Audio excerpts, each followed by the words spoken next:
Kushdo që vjen duhet të kthehet dhe pas kthimit është sikur të mos ketë ekzistuar kurrë. Kjo thënie e bukur përmban urtësi të thellë dhe mund të kuptohet përmes thjerrëzës së Kuranit, e cila na përkujton natyrën kalimtare të ekzistencës sonë në këtë botë.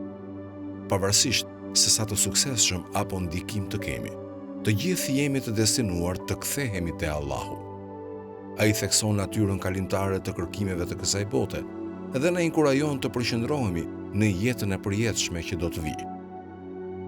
Kurani ofron ajete të shumta që mbështesin dhe zgjerojnë urtësinë e përfshirë në këtë thënie. Allahu në surën Enbiya, ajeti 35 thotë: "Çdo shpirt do të shijojë vdekjen dhe ne ju sprovojmë me të keqen dhe me të mirën si sprovë, dhe tek ne do të ktheheni."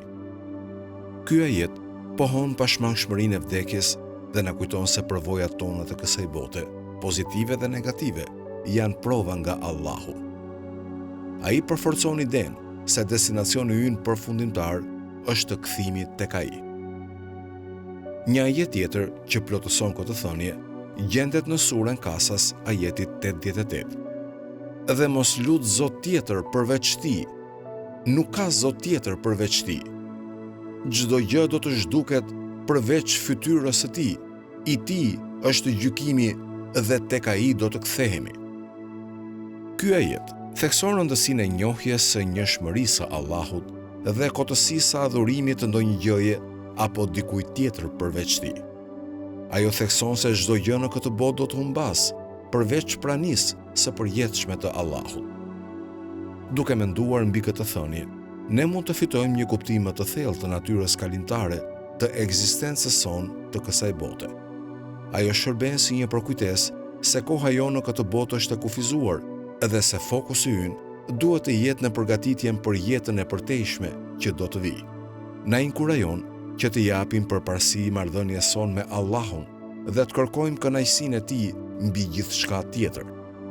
Imam Aliu, i njohur për diturinë dhe urtësinë e tij të thellë, na kujton se sado që të arrijmë apo të grumbullojmë në këtë botë, të gjitha do të zbehen kur të kthehemi te krijuesi ynë.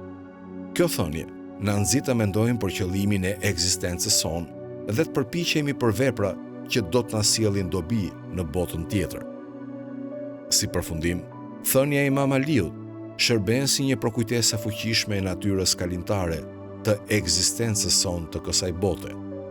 Na inkurajon të përqendrohemi në jetën e përjetshme që do të vijë edhe të japim përparësi marrëdhënies sonë me Allahun. Duke menduar mbi këtë thënie dhe ajetet mbështetëse nga Kurani, ne mund të fitojmë një kuptim më të thellë të qëllimit të ekzistencës sonë dhe të përpiqemi të jetojmë një jetë që është e këndshme për krijuesin tonë. Allahu na udhëzoft të gjithëve në rrugën e drejtë dhe na dhënë sukses në këtë botë dhe në ahiret.